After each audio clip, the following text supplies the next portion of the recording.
Hi everyone, Kendall here, and today we have week number 7 of our Ode to National Park Sewalong, which is hosted by Pat Sloan at her website, ilovetomakequilts.com. If you haven't done so already, jump over to Pat's website, download this week's free pattern, come back here, and I'll show you how I do it. So here we have all of the pieces that we need for this week's block, and this one is actually quite a simple one. We just make some half square triangles, turn 4 of those into a pinwheel, and then the final block can be constructed. So we're going to start where we always do pretty much, by making those half square triangles. So on the back of all your medium squares, you would draw a diagonal line from corner to corner in one direction, and then match those right sides together with your dark squares of the same size. We'll take all of those to the machine, and we're going to stitch 1/4 of an inch on each side of this drawn line. Once we've done that, I'll give them a quick press first to settle those stitches in and release any tension caused by sewing across the bias, before cutting them in half on the drawn line and then pressing them all to the darker of the 2 fabrics to get ready for trimming them down.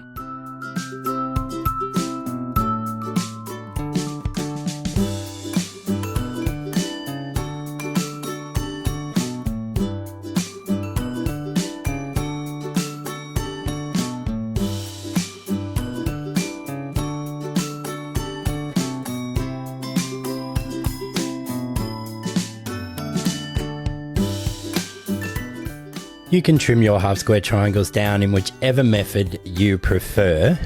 And why did that sound like an F and not a TH? Oh my God. Anyway, but I always find trimming them after I've pressed them open works best for me. And it could be to do with the way that I press the fabrics, who knows. But what I do is I stack them 2 at a time, making sure that the seam allowance in the middle there is nice and snugly nested, before placing the ruler there and making sure the diagonal line from the ruler is on my stitching line, and that I have enough fabric outside our trim down measurement on all 4 sides, and this includes underneath the ruler, before trimming away those first 2 sides. We then rotate that little block around, making sure to keep it as together as we can before putting our measurement on those freshly cut sides, checking again that our diagonal is where it should be, and trimming away the final 2 sides.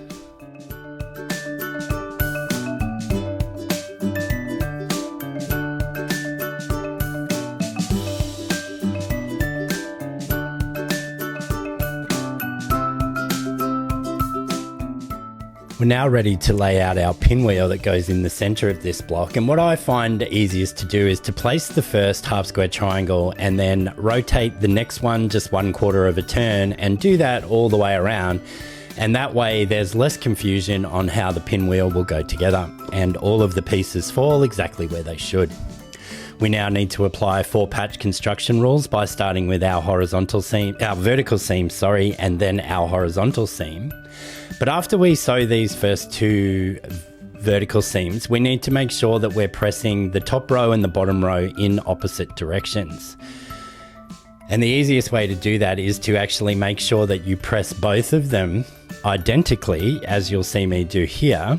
And then when you flip the bottom row upside down, it's automatically in the opposite direction. We'll then sew our horizontal seam, and at that point we will open up the seam allowances in the middle there, because we do have 8 pieces of fabric coming together. And that will give us a nice flat inner section and spread out those fabrics nice and evenly for us.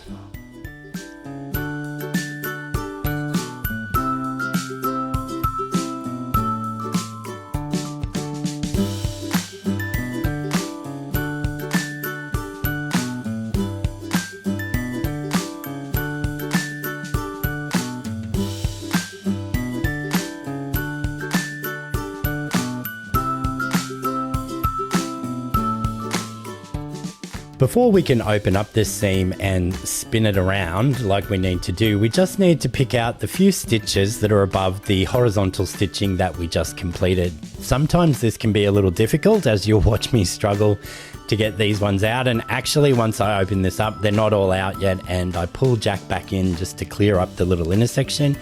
to get it as flat as we can. So with those stitches removed, open up your piece with the back facing you, and then push those two seam allowances in the same direction that the vertical ones are already going. So as you can see here, that is in a clockwise direction for me. With that seam opened up, all of those little bits of fabric are evenly spread out, and you know you've been successful because you get a tiny little pinwheel on the back there. We'll now press that into place and we'll lay out the rest of the block ready for final construction.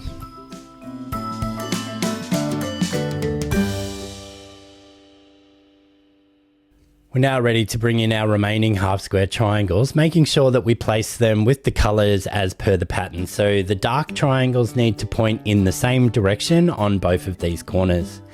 We'll then put the smaller rectangles either side of our pinwheel to complete that row, and then our longer rectangles that are left over there go on the top and the bottom. The top and the bottom row are actually pieced identically, so you'll see me take that bottom half square triangle and match it to the orientation of the top one.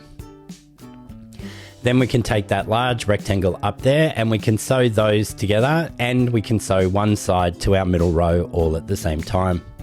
In all instances, we will press towards that background fabric, and once we have the one smaller rectangle on the side of our pinwheel, we do need to add one to the other side and once again press that out towards that background fabric before moving forward.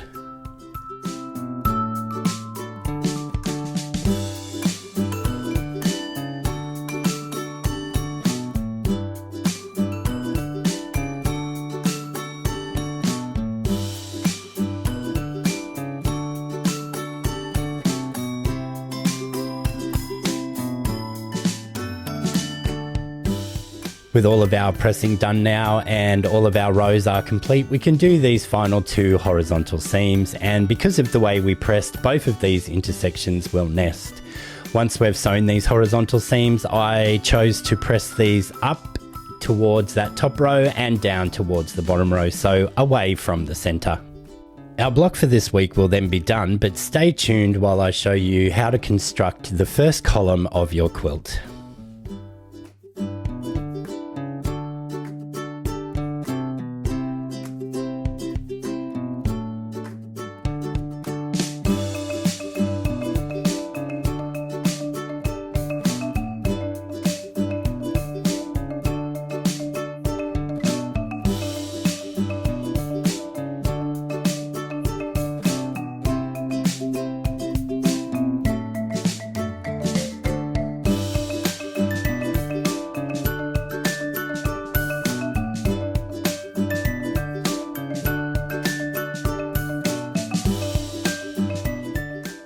If you are placing the blocks in order as we're doing them in those rows, so 1, 2, 3, 4, 5, 6, 7, 8, 9, this first column needs blocks 1, 4, and 7. So I decided to match the sashing piece that was next to each block to that block, and you'll see that as we move forward throughout the rest of this construction.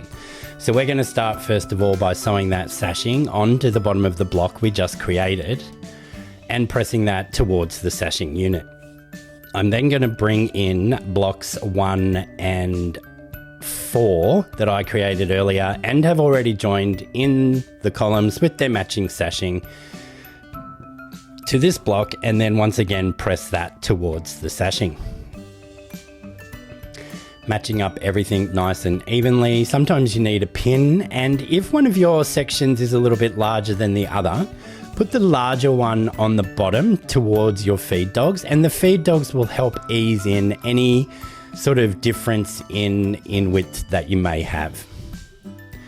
With this now all sewn together in our column, we are going to attach the one long sashing piece that goes between the columns.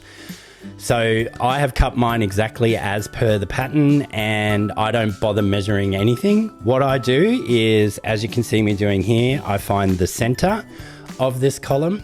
I'll then fold that again once more to find what 1/4 of that column will be, and I'll do the same thing to the other side. I then take the long sashing piece, which I personally cut length of fabric. I try to avoid having seams in the long sashing pieces wherever I can.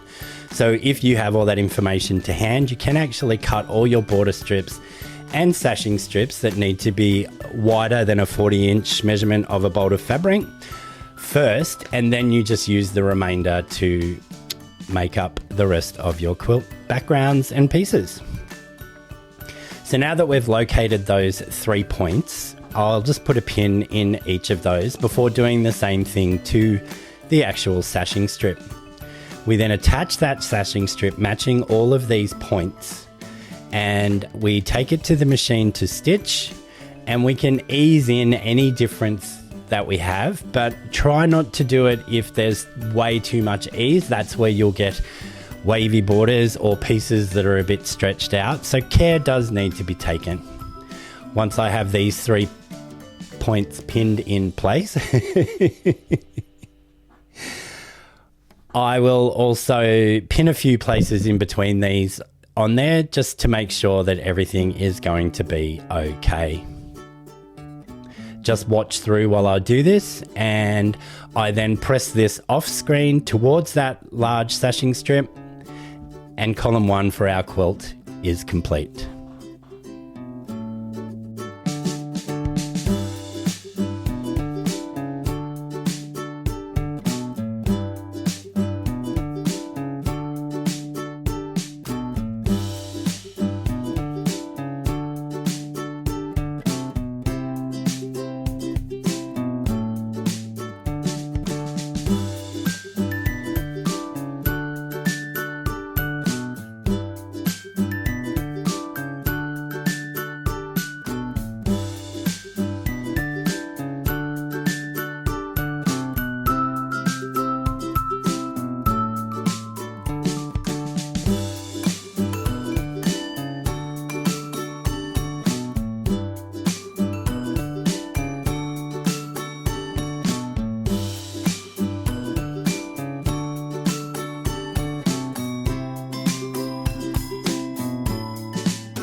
I like to sew with the more solid piece of fabric on the top, but some people do like to sew it the other way up so that they can see that they're hitting all their points. But for me, my preference is to put the solid piece of fabric on the top, and if I lose a point, I'm not going to worry too much about it.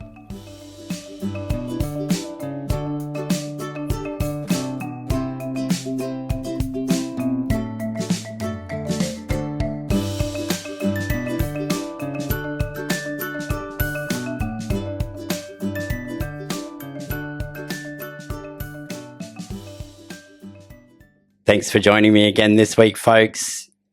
It was another easy one this week, relatively, and we only have 2 more blocks left to go after this one on our Ode to National Parks sew-along.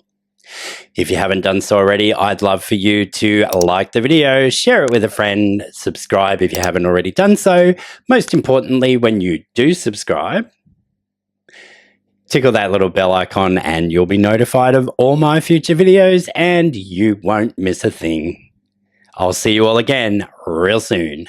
Bye for now.